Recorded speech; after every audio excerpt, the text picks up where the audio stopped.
Reverie, the state of being pleasantly lost in one's thoughts. A daydream. But what if those daydreams turn to nightmares? Reverie True Crime shines a light on the dark tragedies that have happened and are continuing to happen all throughout the world. We interview and work with families to bring awareness to forms of injustice. We explore the depths of cases from around the world to include missing persons, mysteries, and more. Reverie True Crime is found wherever you're listening to this podcast. Remember, you don't have to live in fear, but stay aware of your surroundings. Stay safe and take care. You're listening to Campus Killings, brought to you by AbJack Entertainment. Be sure to check out some of the other great true crime podcasts from this network, including The Murder in My Family, DNA ID, Zodiac Speaking, Scene of the Crime, Missing Persons, Beyond Bizarre True Crime, and Citizen Detective. All of these podcasts are available for you to binge on right now, wherever you listen to podcasts. Subscribe where you're listening to this podcast so you don't miss an episode.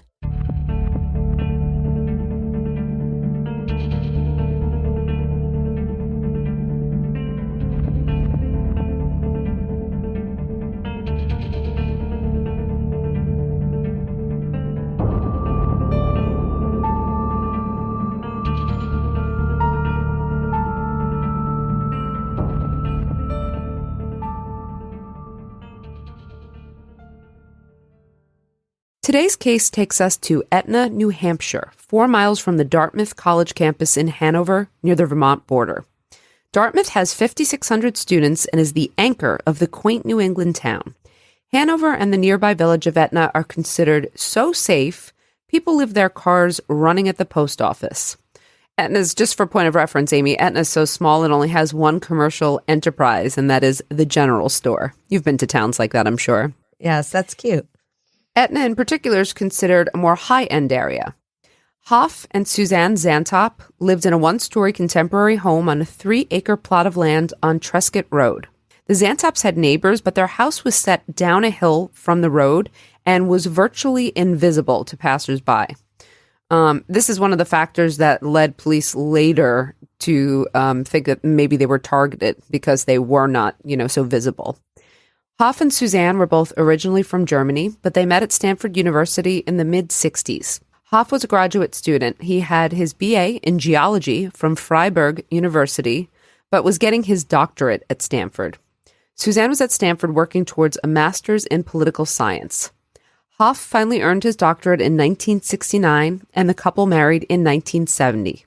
They had 2 daughters, Veronica and Mariana. In the mid-1970s, both Zantops ended up as faculty at Dartmouth, one of the 8 elite Ivy League institutions in the United States. At the time of her death, Susanne, 55, was the chair of the Department of German Studies. You know what it's like to be the chair of a department, don't you, Amy? Yes, Megan, so do you. It's a lot of work. Yes, Megan, it sure is. Susanne was a renowned researcher and writer on the subject of German colonialism. Her husband, Hoff, 62, was a professor of earth sciences, specializing in economic geology, the study of ore deposits. They were both extremely popular professors with their students, and their home was always open. It was a place for the exchange of ideas, conversation, lively dinners in a salon-like setting. They had so many guests that their friends described their place as being like a hotel, with people going in and out, and that the couple really radiated intellect, warmth, acceptance, and inclusiveness. Articles describe them as, quote, the pillars of the Ivy League school faculty. They were longtime members of the German club on campus and participated in many other activities and groups. I always find these interesting, Amy, the campuses or the time periods where professors embrace their students more in terms of sharing, opening their homes to them and having more of a personal connection. I think it's more frowned upon now because there's been too many allegations of abuse. I think so, too. It's also different when you have graduate students versus traditional four-year college students. Okay. On January 27th, 2001, As always, Hoff and Susanne were hosting a dinner party. The first guest, Roxanne Verona, a professor of French and Italian, arrived after 6 p.m. There was no answer at the door, but it was open. So Roxanne went inside, calling out for Hoff and Susanne, but received no response. She walked into the study where she had been many times before, and she found them. Unfortunately, Hoff and Susanne were dead, lying in pools of their own blood. Roxanne then ran to the neighbor, Ashley McCollum's, and dialed 911 at 6:13 p.m. None of this information was released at the time, but both Hoff and Susanne were stabbed multiple times in the head, neck, and chest. Hoff was lying on his right side with his head on the bottom shelf of the bookcase. There was blood puddled under his body and on his jeans. Susanne lay on the floor nearby, also in a puddle of blood. There was evidence that the Zantops had put up a fight. There was an overturned small table with a broken leg. There were papers strewn about, an overturned waste paper basket, a tipped-over desk chair, and the rug was also messed up. So real evidence of a struggle here. It looked as though someone had been using the office very recently as well, perhaps even when the attack occurred. A white pages book was open to the name T on the desk, and the computer was on a blank screen for an online search site for names and addresses. Lab specialists at the murder scene noted a partial bloody boot print in the Zantop's living room, a bloody boot print on a piece of paper in the study, and boot prints outside the home. A terse police news conference on Sunday would only describe the deaths as, quote, suspicious. They said nothing about how the victims died, whether there was forced entry into the home, evidence of a struggle, etc. According to the Times News, officers told at least one neighbor there was no cause for alarm. Usually police do this when they have a working theory that the victim was a specific target, but I don't think this was the case. And I'm sure that people, rightfully so, were quite worried, and there is cause for alarm. Amidst a clamor for information, New Hampshire Attorney General Philip McLaughlin finally spoke publicly on Thursday, February 1st, addressing the case. The Zantops had been confirmed to be alive at 10:30 a.m. on Saturday the 27th, he said. They were stabbed to death, and it was possible that the killer was someone they knew well enough to allow him or her into their home. From the Boston Globe, investigators said the Zantops usually kept the doors of their secluded home a few miles from campus locked, and evidence suggests that they let their killer or killers into the house. But McLaughlin was quick to point out that they had no suspects at the time. The dinner guest Roxanne, as you remember, told the media that the police had asked her not to talk about the case. Isn't that interesting? She's doing a media report. Did they suspect Roxanne at all, since she was the one who found the body? I don't think that they suspected her, to be honest. For some reason, maybe it's a tactic. Sometimes in investigations, they keep everything close to the vest. Sometimes they need more information. So they wanted to keep this quiet. But in the absence of official information, we know what happens, Amy. Rumors begin to fly and they're printed in the media. The campus went into upheaval when the word of the murders spread. The college paper, named the Dartmouth, posted on its website within hours and immediately crashed from too much traffic. The case of two murdered professors at an Ivy League school catapulted into national headlines. And the lack of information from law enforcement contributed greatly to the dissemination of rumors, wild theories, unfounded gossip, and innuendo. Everyone wanted to know how the Zantops knew their killer. Remember, police said that they believed the couple had allowed access to their home to the person who killed them. Do you think that's just simply because there was no sign of a break-in? Yes, I think it's because there was no sign of forced entry. It's also possible that there was a door unlocked and somebody let themselves in. Absolutely. Rumors swirled that it was someone that they met at the gym, a member of the German club, and so on. From The Atlantic, quote, nearly everyone assumed that the killer remained in the vicinity, a troubled student perhaps, or a faculty rival. A suspicious figure was spotted lurking around dormitories. A suspicious car with out-of-state license plates was reported.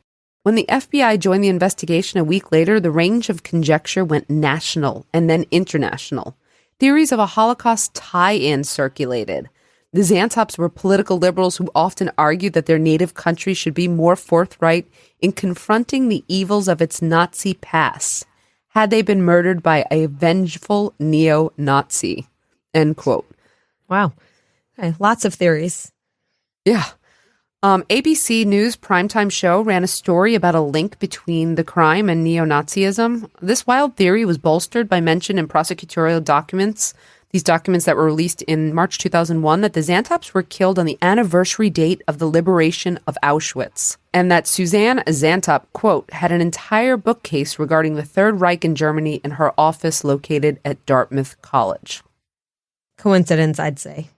Yes, this is just one theory of the crime too, Amy. Others took hold after word spread that the police had questioned a male student thoroughly about Santeria, which the media attributed to the brutality with which the two were killed.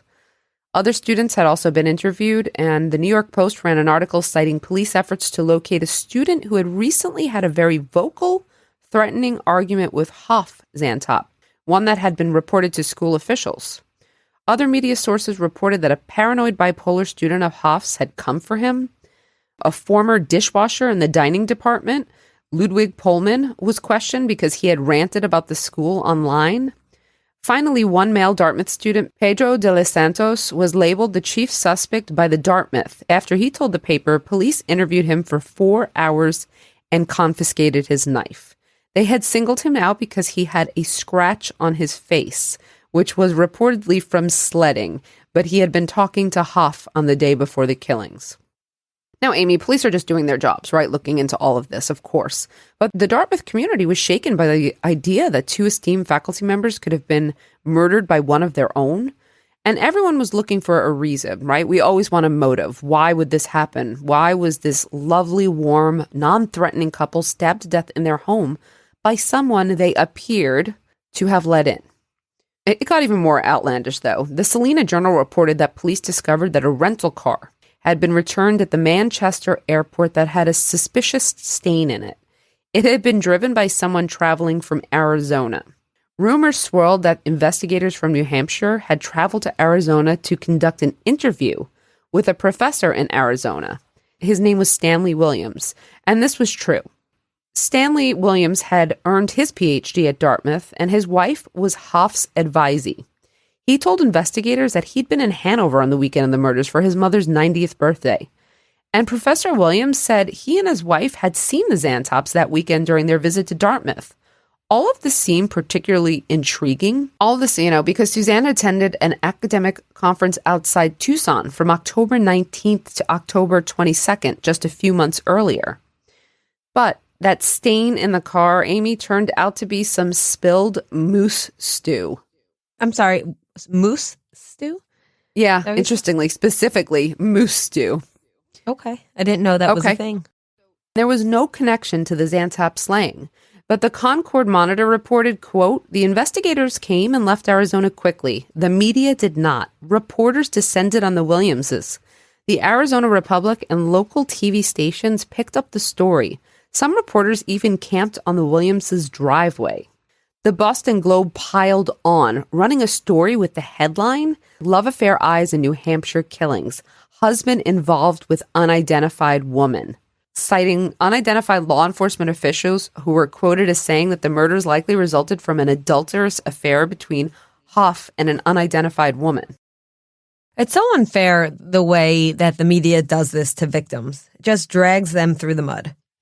I mean, we see this when we talk about this on Women in Crime, but I'm seeing it even more now and when we're discussing these cases, because in the absence of information, the media will pick up on anything and run with it. I will say the Globe later published an apology for that article, although the author, who went on to write a book about the case, said his sources had been reliable and he would run it again under the same circumstances.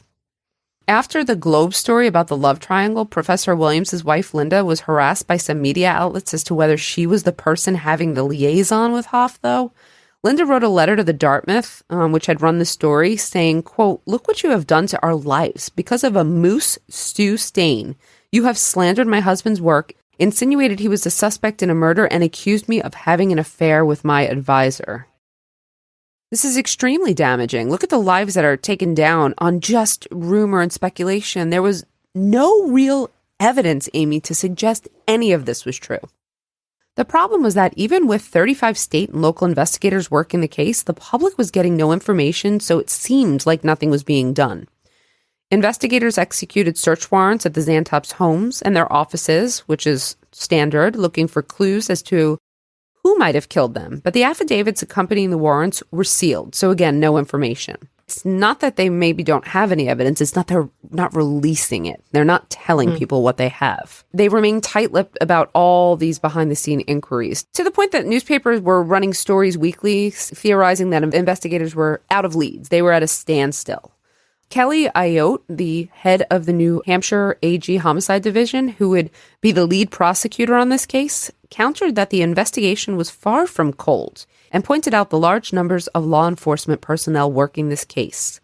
And in fact, even though it was reported that the FBI had offered to help but had been rebuffed, the FBI did join the case a few weeks after the murders, bringing profiling expertise and federal resources to the table.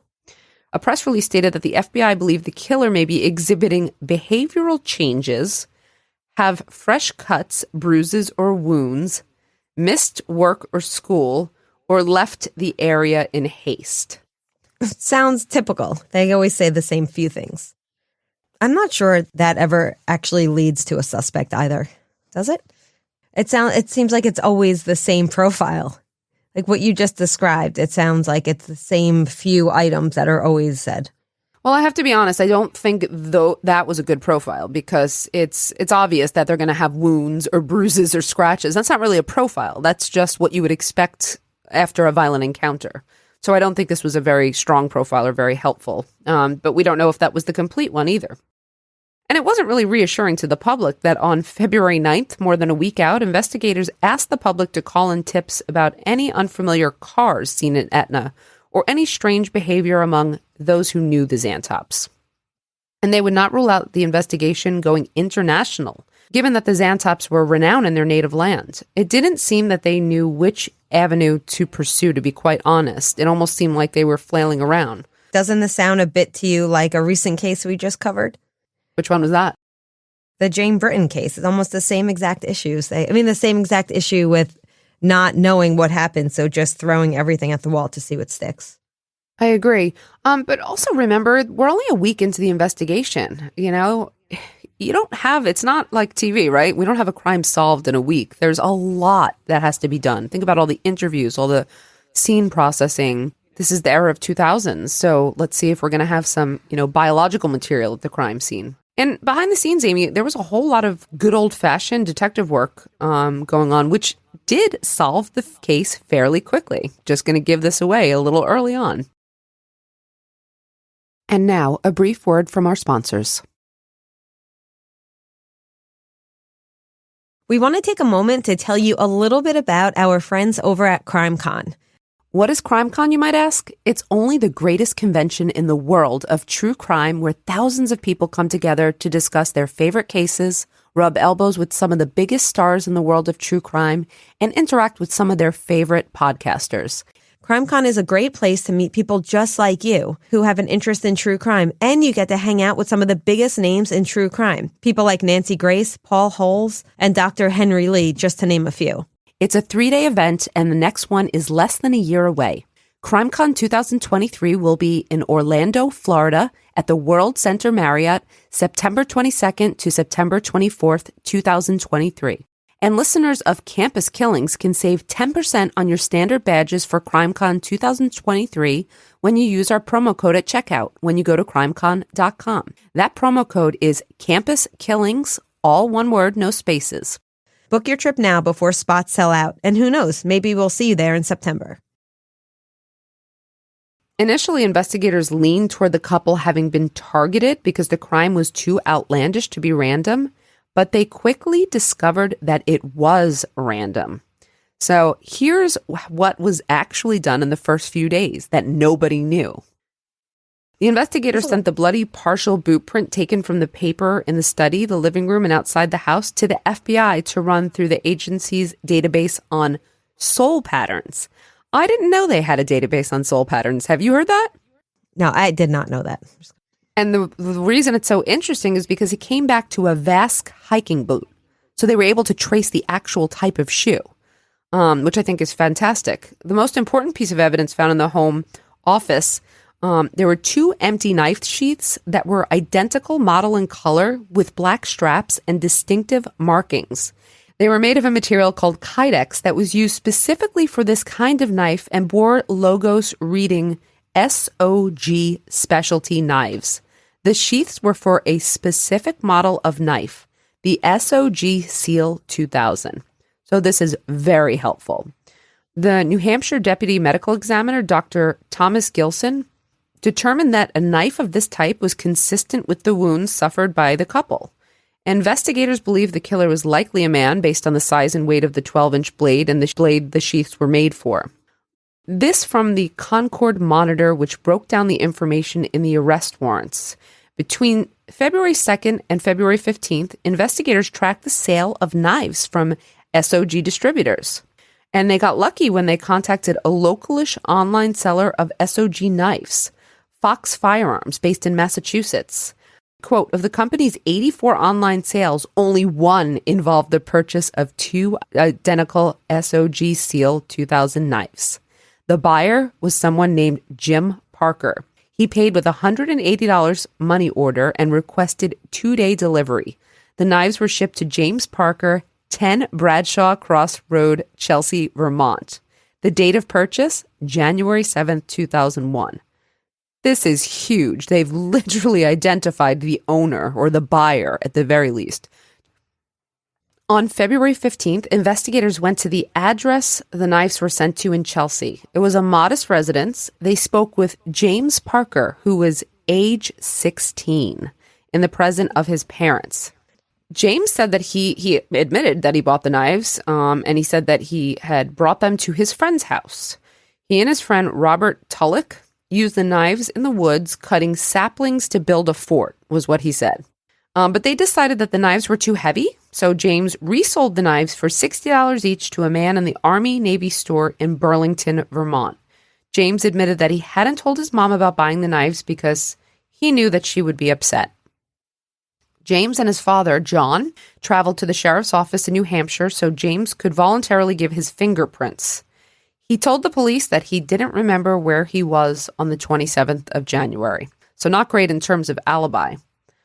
John said he could not provide an alibi for his son on the day of the murders because he didn't know where he was, but he confirmed that James had spent the day and night of the 27th with Robert Tulloch, his best friend. Police noted in the Parker driveway a green 1996 Subaru station wagon. A witness, Paul Newcity, had reported seeing such a car hastily leaving the Zantop's driveway on Trescott Road at 2:30 p.m. on the day before the bodies were found. Paul noticed the car because he saw a white male, dark-haired teen driving, who was driving too fast and almost ran into his passing car as it shot out of the driveway and sped onto the roadway. He told the Valley News, quote, "It made a pretty strong impression on me. People around here don't leave their yard at that rate of speed." From the Parker house, investigators proceeded to the Tulloch home to verify the story James told them. They were met with 17-year-old Robert Tulloch and his parents, Michael and Diane. Robert told the investigators the same story about selling the knives. He also willingly gave his fingerprints at the sheriff's office. But investigators noticed a deep cut on Robert's thigh. What did he have to say? How could he explain that? And how did they see that? That's so random.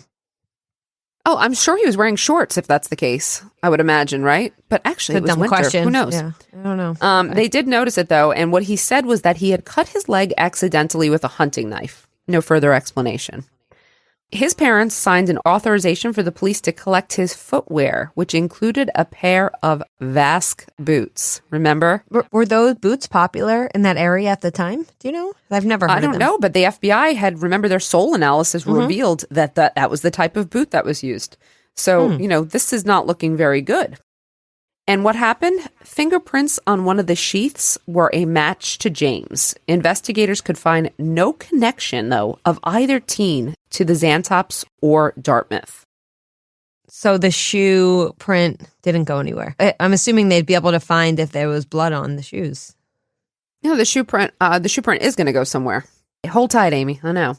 Before the test results on the knife and other materials came back, on the day after these visits from investigators, So this would be the morning of February 16th. Robert and James took off. They literally went on the run, Amy. Yeah. Do these two have any history of violence? Oh, you're going to hear about that soon. Don't worry. I'll tell you about these guys. A district court judge immediately issued an arrest warrant for Robert that day, and a family court judge issued one for James the next day. I'm assuming because of the age. But the initial charges, they were both charged as adults, were 2 counts of first-degree murder for acting in concert in stabbing the Zantops. On the 17th, multiple search warrants were executed for the boys' homes and cars. Via these search warrants, the following evidence was found, and I think this evidence helped seal the deal. They found a bloody boot stain on the floor mat of the Parker Subaru. Literature referencing the Ku Klux Klan and violent interactive computer games at Robert's house. That does not speak to the crime, but certainly it doesn't look good in terms of their interests. From the warrant, law enforcement personnel observed in plain view several documents, including literature, school essays, and books, including Der Führer, which addresses the topics of Germany, Hitler, and the inactivity of America during the Holocaust. Prosecutors would deny neo-Nazi motives for the murders because the materials were not necessarily neo-Nazi or anti-Semitic. They were mostly academic in nature. So again, I wouldn't say that evidence was the strongest. From Robert's room, though, the police collected a notebook containing, quote, notes about keeping an unidentified building under surveillance. 2 foot-long knives in Robert's bedroom were found hidden under some magazines in a cardboard Florida citrus box under the bed. This kind of shows you that they were naive and, a little maybe arrogant and immature. Like, did they think the police weren't going to look under the bed? These were the knives the boys said they sold, Amy. So when I said, some of the evidence seals the deal, they were wrapped in homemade sheaths made of foam padding and duct tape. Both weapons had DNA from blood on them that matched to Susanne, and one had DNA from blood from Huff. I mean, what more do you need? The left boot from the pair of the Vask hiking boots found in Robert's house was matched to the partial bloody footprint in the Zantop's living room. This is overwhelming evidence. But they were gone. A nationwide manhunt ensued. Police issued an APB, all points bulletin, for Robert Tulloch, whom they said might be in the company of James Parker. The New Hampshire AG received court permission to treat James like a legal adult for the purposes of apprehending him, which is why his name was publicized even though he was a juvenile. Were they able to establish any connection between these boys and the victims? There was no connection. You'll see later on, but There's none. It's a very good question. I think it was the main question. But no, they could not establish a connection. The teens were thought to be driving a silver 1987 Audi 500 registered to Joan Parker with Vermont plate number publicized. On the night the boys left, James' father had awakened at 3 a.m. to hear the car leaving the house, and he smartly followed his son to Robert's house. It's unclear, Amy, whether he confronted the two or looked the other way while they left town. He wasn't charged with anything, though, so perhaps he left after seeing James pull into Robert's house. When he got home, though, he said that he found a note from James saying that he was going to Robert's and not to call the police because he'd be back in the morning. John waited 8 hours and then called at 11 a.m. That's quite a head start. 8 hours? It certainly is. But they're kids, too. So let's see how much of a head start to kids who are, they were described as intelligent, but they're still kids, and they still didn't know enough. They put the knives under the bed, so we'll see. Border authorities were alerted to the fugitives because of Vermont's proximity to Canada. The APB said the boys might be using the names Sam and Tyler. On the 18th, the Massachusetts State Police located the car. It was parked in a lot at the Sturbridge Isle truck stop in Sturbridge, Massachusetts. Witnesses at the truck stop said they saw the teens sitting in the truck stop restaurant. They were eating and smoking, and others saw them brushing their teeth and washing up in the bathroom. They then hitched a ride. The police verified the witness identifications by showing the boys' photos around. So the boys were in the wind at this point. Since they had left the Audi at the truck stop, it was believed that they had hitched a ride with a trucker, and at least one witness believed that they were headed to California. On the 19th, Robert and James were spotted at a truck stop in Columbia, New Jersey.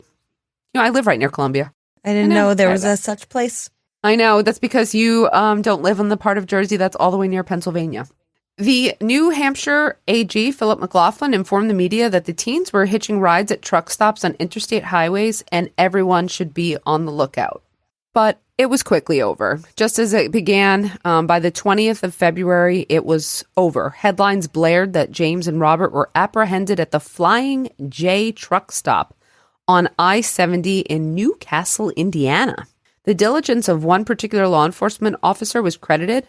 According to the Concord Monitor, Henry County Sheriff's Department Sergeant William Ward was monitoring the CB airwaves in hopes of hearing something about the boys when he heard a trucker say on his CB radio that he was transporting two boys who were looking for a ride to California. Ward got on the CB and suggested, quote, "Why don't you drop them off at the fuel desk and someone will pick them up?" The trucker dropped the boys at the Flying J. The trucker who dropped the boys off at Flying J, James Hicks, said that they told him they were returning home to California. He didn't know that he was transporting fugitives. He said that he felt sorry for them because he had three sons their age, one of whom just died in an accident. So he helped them out with a ride. It was winter and they were kids. He ended up getting fired by the carrier he worked for, Martin Transport, for violating the no riders policy, which is not totally surprising. Robert and James, what happened to them? Well, they were extradited to New Hampshire, of course. Robert right away because he waived extradition proceedings, and James followed suit after a few days.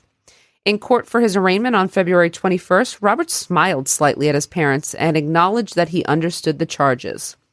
There was no bail due to the severity of the charges. Not surprising. His lawyer told the Concord Monitor, quote, "We represent a terrified teenage boy trying to deal with a traumatic set of circumstances." I'm assuming you'll get to what those circumstances are. Yeah, I certainly will. And you might guess what they're trying to set up here, a scenario. They're trying to already kind of shape the defense, I think. Anytime you see a co-defendant situation, you're going to see this. They're going to try to pin one against the other. You might be very smart, Amy. We'll see. What happened to James? He was arraigned in New Hampshire juvenile court at the end of February. Both teens maintained their innocence, and everyone was left to wonder, what was the connection? Did they know the Zantops? Were they really in the home? If they killed him, why? This crime is almost unthinkable. And the parents believed that their kids were innocent. The Parker parents retained an attorney, Doug Brown, who had been friends with them for more than 30 years to represent their interests. He told the Valley News that it was inconceivable that Jimmy Parker could have had anything to do with this crime. He told the Valley News, quote, "Inconceivable that Jimmy Parker could have had anything to do with this crime. The nature of these documents does not undermine his parents' confidence in the innocence of their son." Diane Parker told the Dartmouth that, "We love our son and we want the press to know he's innocent until proven guilty." Even as James was being extradited to New Hampshire, his father said to the media, "I can't believe that Jimmy was capable of committing this crime." He and his wife had flown to Indiana and brought their son some clothes and shoes for his court appearances. So, Amy, you had asked earlier what their history was. I mean, it genuinely sounds like most people believe these kids were good kids. They did have a history of breaking and entering, but I don't believe there was anything much more serious than that. George Osler was the attorney for the Tulloch parents, who also supported their son. But each of these teens had his own set of legal counsel, which is typical. We'll return after a brief word from our sponsors. Do you remember the movie Catch Me If You Can? Well, apparently, a lot of people think that this movie is based on a true story, but I found out it's 98% BS. Frank Abagnale says that he posed as an airline pilot, he was a doctor, and he wrote $2.5 million in bad checks. But after doing a little digging, it turns out that Frank Abagnale's story is a lie, and I have the documents to prove it. You see, I've been trying to get Frank Abagnale on my podcast for 5 years now, so if he won't come to me, well, I'll just have to go to him. Hey, Mr. Abagnale, for 6 years you evaded the FBI, pretending to be a pilot, a doctor, a professor, but how were you able to do that if you were sitting in prison the whole time? Just recently, I flew out to Vegas and confronted Frank Abagnale after one of his keynote speeches. This is the real Catch Me If You Can. And I'm going to expose his lies one by one. And I have the police records, court records, all the documents I need to prove he's a fraud. Look for the episode titled The Real Catch Me If You Can. only on Pretend. All right, so what would happen in the court proceedings? Robert waived a probable cause hearing. His attorney likely made a strategic decision to avoid getting all the evidentiary information out in the public realm. I think that was smart in this case. Robert was being held at the Grafton County Department of Corrections, where the superintendent said he pretty much didn't stand out from any of the other inmates. At 17 years old, Robert was the minimum age permitted by state law to be incarcerated in a county facility. The state commenced formal proceedings to have James tried as an adult. In May, the day he turned 17, he was moved also from a juvenile facility to the Belknap County Jail. It was decided not to house the two teens in the same facility. Why do you think they made that decision? Well, because they're dangerous together, right? And then I assume they don't want them collaborating on their defense or what they're going to do. Yeah, they could definitely work together, and also clearly they don't do good things when they're together. So obviously not. There was still a grand jury indictment, though, because the state convened an investigative grand jury to craft careful and thorough charges, which is kind of interesting. The documents were released after lawsuits from the press protesting that the fact that these documents were sealed, but only after the investigative grand jury had interviewed a number of witnesses. The Attorney General's office was concerned that releasing the information in the indictment and warrants would compromise interviews with the witnesses. The parents of both Robert and James agreed to talk candidly and at length with investigators in order to avoid grand jury subpoenas. Both boys were indicted after this investigative grand jury was done on April 19th. They had conducted interviews with friends of the teens, Robert's girlfriend, and Robert's younger brother, Keenan. New forensic evidence was supposedly the basis for another round of search warrants at the end of February, but authorities again kept very quiet as to what the evidence was. Robert Tulloch refused to cooperate with the state's demand for blood, hair, and handwriting samples. In a motion to persuade the court to order that he produce the samples, Kelly Ayotte, the lead prosecutor and New Hampshire Assistant Attorney General, released more details about the evidence they had gathered. It included Robert's fingerprints on the desk chair in the Zantop's home office. Robert's girlfriend, Christiana Usenza, told a grand jury that he had told her that he cut his leg running into a maple syrup tap in the woods. that's a different story Definitely than one he you'd told only the police. hear in definitely one you'd only hear in New England, right? And this was, remember, inconsistent. Do you remember what he had told the cops? Yeah, that it was a hunting accident. Correct. Further evidence included that bloody boot print in the Subaru containing DNA of Susanne Zantop, and the DNA on the blood of Robert Vasque's boot sole also matched Susanne.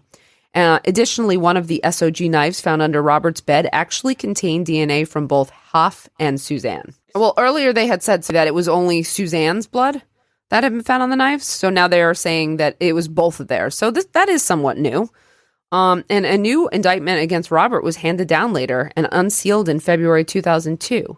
It added a conspiracy to commit murder charge on Robert in addition to the 2 first-degree murder charges. So it finally shed some light, though, on the details of the crime and the motivation and the seemingly randomness of it. So here's what information came out of this. And this is according to their own admissions? No, it might have been from writings and things that they found, speaking with witnesses, but Robert and James were looking for money to try to go to Australia.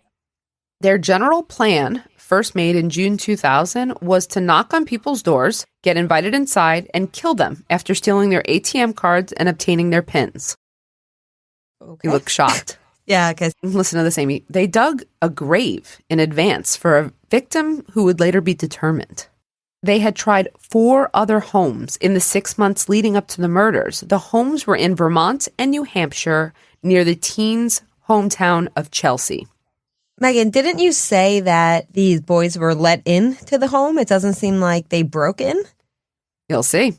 Hold that thought. It's a good question. On July 19th, they selected a home on Green Goose Road in Vershire, Vermont, a few miles from Chelsea. They cut the phone lines, and then James hid and Robert knocked on the door. He told the homeowner, Andrew Patty, that his car had broken down and he needed to use the phone. Patty, a guarded New Yorker, refused to let him in. He knew there was a payphone and an auto mechanic right down the street, and it was late at night, and so Robert was forced to go away. And Patty decided to call the police, but found that the phone was dead. Gotta love your guarded New Yorkers, right? On January 19th, 2001, that was right after they bought the knives, they knocked on the door of a house on North Hollow Road in Rochester, Vermont. The plan was to tell the homeowners that they were conducting an environmental survey for school to try to gain access to the house. But this homeowner also refused to let them in because he said he was too busy to participate in a survey. That same day, they tried the same ruse with 2 houses on Trescott Road where the Zantops lived. No one answered the door. Around this time, the 2 boys and some friends broke into the homes of 2 acquaintances in Chelsea. There, they ate the occupants' frozen pizza and watched movies. Finally, on Saturday morning, January 27th, they returned to Trescott Road, armed with knives, duct tape, and zip ties. It's not clear how and why they selected Trescott Road, which was 20 miles from Chelsea, but James later said they were under the impression that Etna was a rich town. It was a high-end area. They selected a house and knocked on the door, but there was no answer. This was the home of Ashley McCullum. Then they got to the Zantops, where they pretended that they were conducting an environmental survey for school. Unfortunately, Hoff Zantop let them inside and brought them into his study, where he was going to participate in the survey. This should answer your question from before. The forced entry question? Mm-hmm. Hoff let them in. It seems like since the Zantops worked with people of that age group, that they would never think that there would be any harm in letting in these young boys. And they wanted to support their education. I would have to agree. Susanne was in the kitchen making lunch. Robert asked a series of questions and James took notes for about 10 minutes. Hoff then said he wanted to give them the number of his friend who could help them. Oh, such a nice guy. He could not find the number in his phone book, so he turned to look in his wallet for the phone number. Robert saw cash in the wallet, and that's when the attack went down. They stabbed the couple and made off with Hoff's wallet, but we don't know whether Hoff actually gave them his ATM pin. The 2 drove off and stopped to wash the blood off the knives and the floor mat. Obviously, they didn't do such a great job on that. They were only able to get $340 from the Zantops. This was the amount in Hoff's wallet, so I guess they did not get the ATM pin number. So the motive here is they wanted money. There was a financial motive?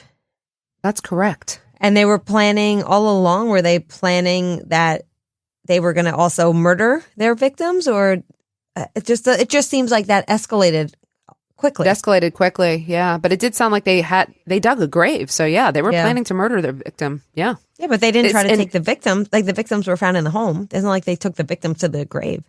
Well, they shift plans a bunch of times because some of the doors they knocked on, I think some of their original plan they realized wasn't going to work out. So they had to adapt. They actually later returned to the house as well to get the knife sheaths, but there was already a police car there because they realized they left those. Remember those knife sheaths that they found? That's what started leading the police down the path to find them anyway. So that worked out good. It worked out really well. It was a key piece of evidence. They later burned Hoff's wallet and Robert's clothes. So we learned that the boys were indeed selecting homes at random. Hoff and Susanne died simply because of bad luck. One of the neighbors whose house the boys had knocked on told the Times, quote, Hoff Zantop's willingness to help young people made him vulnerable to the sort of manipulation prosecutors alleged Tulloch and Parker used to get inside of the house. Hoff was deeply interested in environmental issues, and with the belief that these 2 young men could be students, Hoff would have gone the extra mile to be helpful, she said. Note here, Amy, that Robert and James got pretty lucky about this pretense of being environmental students because this wasn't they didn't know Hoff's background, who, as a lifelong college professor who valued both education and the environment. And remember, all these other would-be victims had turned them away. Let's fast forward to the boys' defense. Robert's attorney indicated that they intended to plead insanity at the April 2002 trial. According to the Times Argus, a local paper, a source close to the Tulloch family said that Robert Tulloch's expected insanity defense will piece together a long family history of mental illness and center around a diagnosis of bipolar disorder. Tulloch had shown subtle and overt signs of mental illness for years before the murders took place, the source said. Megan, as far as I understand, in order to claim insanity, you did not, at the time of the event, you did not know what you're doing was wrong. The mere fact that he hid the evidence and every action he took and he tried to flee, it's not possible to, I mean, everything he did after the crime is in direct contradiction to an insanity plea. Yes, except insanity doesn't always mean that you knew the difference between right and wrong, because insanity can also mean that even if you knew the difference, you were unable to conform your behavior to the standard. It depends on which state you're in. Mm-hmm. I mean, I'm with you, Amy. I'm not buying it either. But, his attorney made it official. He had a psychiatrist who said that Robert suffered from, quote, a severe mental defect or disease, and that his acts were a direct result of the mental defect or disease. They were using the insanity defense. This was the first indication that there was any admission by Robert or the defense team that he might have been involved in the murders. And so many members of the public who knew the teens were shocked. Remember all those people who said that they were good boys? Well, now he's saying I was involved. Note that according to the Boston Globe, New Hampshire is, quote, the only state in the nation that has no statutory standard under which its juries and judges can determine whether a defendant was insane when he or she committed a crime. So the defense team would have its hands full in convincing the jury that Robert was insane by clear and convincing evidence because there's no legislative guideline. And it's a very high bar, that means. In fact, a New Hampshire assistant attorney told the Globe that the only cases he could recall in which the insanity defense were upheld in the state were those in which the attorney general's office acquiesced that the defendant was insane. So you have the attorney general's office agreeing. So I think this is a real uphill battle. In November, though, prosecutors got the go-ahead to try James Parker, now 17, as an adult. This was a blow to his defense because had he been tried as a juvenile, he would not have, but could have gone free by age 18, even if he was found guilty, because the juvenile court would no longer have jurisdiction over him. The prosecuting attorney held this threat over his head, not making a formal announcement that he would be tried as an adult, but trying to use it to negotiate with him. Do you think this tactic worked, Amy? I'm going to say yes. You would be right. In December, he agreed to spill everything to prosecutors in exchange for reduced charges of being an accomplice to second-degree murder for the death of Susanne, as opposed to being tried on 2 counts of first-degree murder. The deal required him to testify against Robert, now 18. He gave a detailed statement to investigators that shed some more light on the information in a new indictment against Robert Tulloch and resulted in a conspiracy charge being piled onto Robert's charges. According to James' statement, prosecutors said that he was, first of all, his tone was matter-of-fact with limited affect. Only when he spoke specifically about the murder did his demeanor change. So here's some of the motive. The two were bored in their small town, and while they wanted to be Navy SEALs and travel the world, they considered the training to be, quote, a real pain in the ass. So they came up with the plan to go to Australia. They ruled out getting the $10,000 that they thought they would need the old-fashioned way, which is work. Petty thievery and breaking into homes to steal credit card numbers, pawnable items, and cash wasn't really paying off the way they wanted. Remember I told you they had a history of breaking and entering? They didn't get caught for all the times. They stole an ATV, but they couldn't sell it without a title. They considered carjacking, mail fraud. But the plan was really hatched when they were driving back from a music festival in the summer of 2000, and they were frustrated because these burglaries were not lucrative. They saw an old couple, and Robert said, quote, we should park the car and get out and jump them. And we would knock them out with rocks or even killing them with the rocks. So this was the first time they discussed murder. So it did escalate. Their plan was first, not to murder, but they were unsuccessful. They said they just wanted more out of life. They wanted to go places, meet cool people. They were just bored. They thought everything was silly. They thought going to school was a waste of time. You're not going to use this. So they just wanted to escape these boring lives. James was apparently, or claimed to be, under the influence of Robert, whom he looked up to. Robert was obsessed with the idea of killing, he said, and he made James focus on the plan when he would rather do other things. They selected the Zantop's home because it looked expensive. When Hoff turned his back to look in his wallet, Robert grabbed the knives from James' backpack and stabbed Hoff.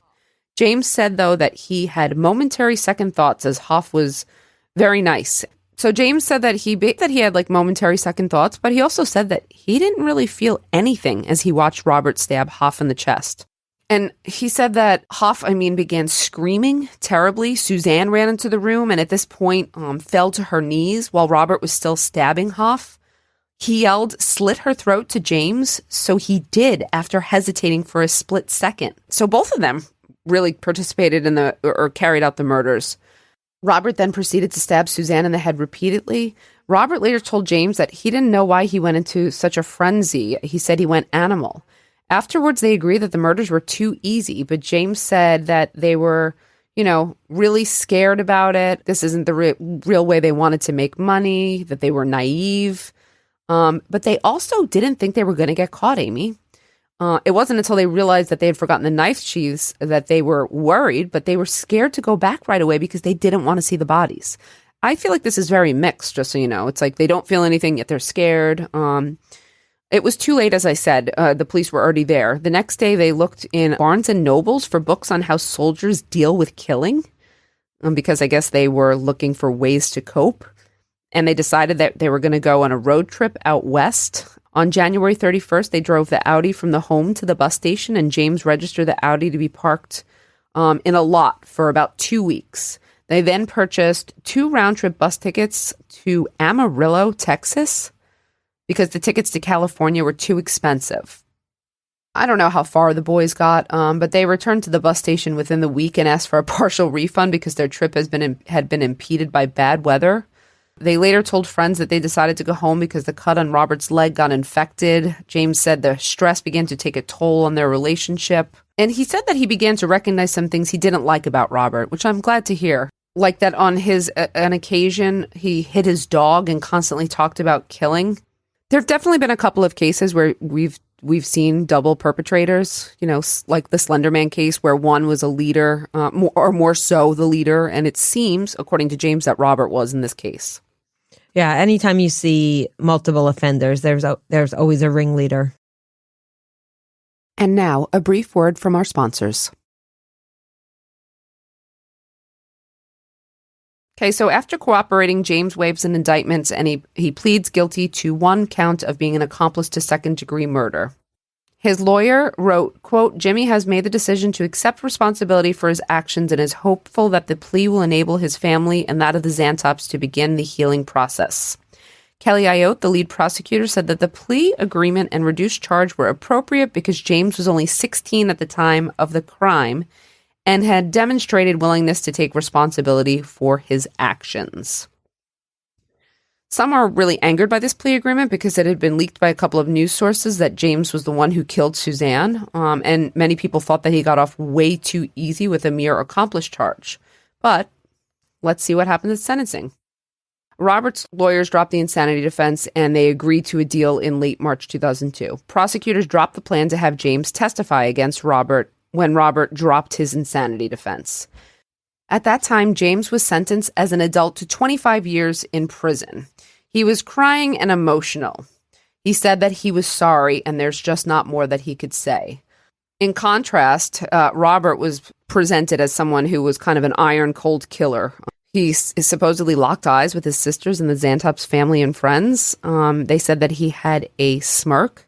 He pleaded guilty to 2 counts of first-degree murder and was automatically sentenced to life in prison without the possibility of parole, per New Hampshire law. The Globe reported that, quote, Tulloch's family appeared as if they were trying to shrink inside themselves. Tulloch's mother, Diane, kept her eyes closed throughout her son's sentencing, and his father, Michael, wore dark glasses.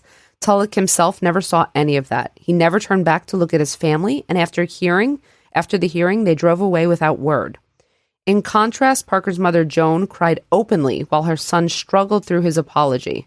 When he finished, his face pale and eyes wet. He looked over his left shoulder, searched his mother out, and upon seeing her tearful face, began to cry harder.